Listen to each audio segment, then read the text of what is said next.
Hello and welcome back to a new video. Today we're going to be doing some Flocking Boids, and I'm going to be trying to explain it in a really simple manner so you can easily replicate it at your home. In this case, a Flocking Boid system is a system of entities that fly together respecting a set of rules. These set of rules can be modified or expanded, and added extra rules you can actually make them do many different things. But today we're going to be focusing on birds. I present to you my cuboid. Each Boid entity has a unique behavior, or basically an animator controller, that allows it to control how is it going to behave depending on where it's pointing. If the Boid is pointing up, it will start to flap its wings. If the Boid is pointing down, it will try to find more balance while flowing down. This is pretty simple and will make the Boids look way more dynamic and realistic once they are flying on the grip. But now, let's go ahead and see how each Boid happens to work within the grip.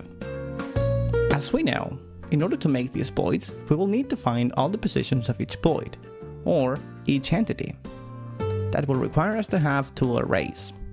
One for the positions of each Boid and one for the directions and velocity of each Boid. Remember that a vector of Ree is basically something that stores a magnitude and a direction, so we can store their velocity and direction in a single array, which is pretty cool. Now, the most important part of this system is basically the weights, because we actually need three kinds of weights or three kinds of logic to make this system work. Then we can expand on it, but the important thing is only three rules. The rules are separation, alignment, and cohesion, in this given order. Let's go ahead and actually talk about each one of the rules. In update, we only have two things. Adjust direction velocity, which is the function in which we are calculating all the rules, and update Boids. Update Boids basically updates the positions with their velocities to all the entities in the group. So let's go ahead and see what adjust direction velocity does. First off, in this function we find that it finds a central position of the entire Boid system. This is pretty important in order to apply cohesion and maybe some other stuff. But at this point it's pretty cool that we have it found. Then we go through all the arrays of velocities and we start calculating stuff. The first thing is apply separation. In order to apply separation, we need to steer away from where the Boids are at. So, if we have a minimum separation distance of 2, and there are 3 Boids which are close to us, closer than 2, we actually need to steer away from where these Boids are at. Find the positions where there's a space, and move towards that space. The next important rule is alignment, because all the Boids in the system need to be sort of facing the same direction. So, we want them to align. How do we do that? Well, it's fairly simple.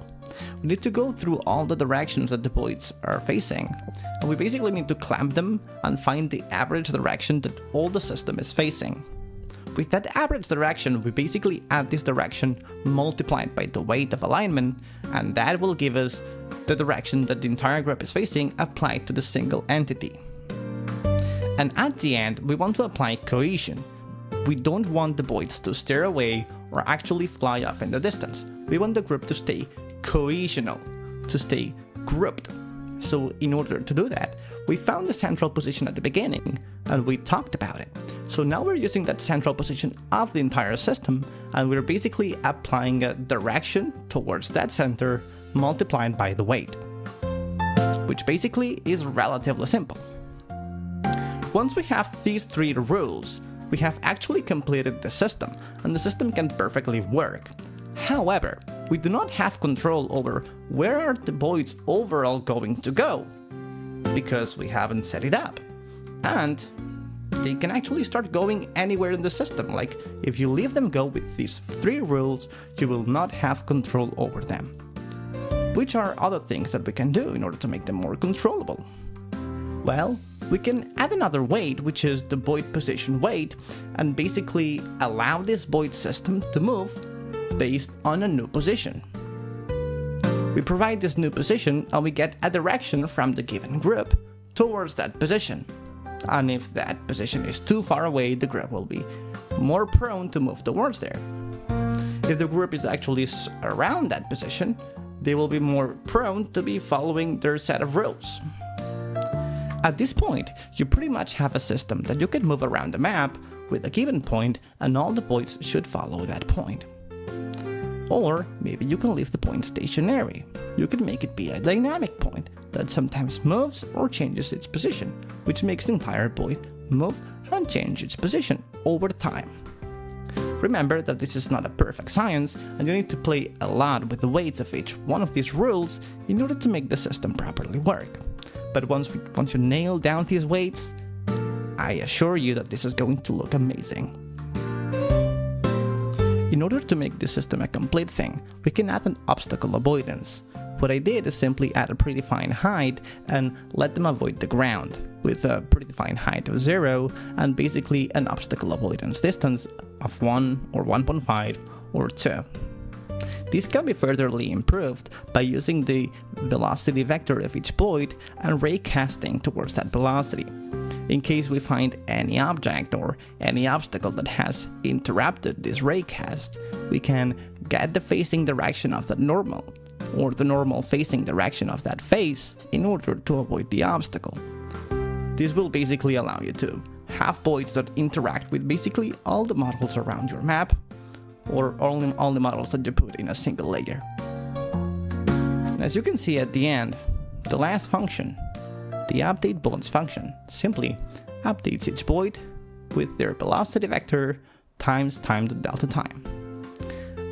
After that, we basically apply a given rotation, getting their position and adding their direction vector, which creates a new position right in front the Void, which we can make the Boid look at. Remember that this is not exact science and you need to play a lot with the weights, and it's really important for you to nail down which weights work best for whatever you want to make. This Flocking Boid system are really useful in order to make birds, organic groups of mammals, or groups of fish, whatever kind of thing that your mind can imagine, even groups of machines that are flying and kind of prosecuting people. I don't know, you could do whatever you want with this Flocking Boid system. It's really relatively simple to do, and I pretty much encourage you to try to find a way to do it yourself. Have a wonderful day, and see you soon.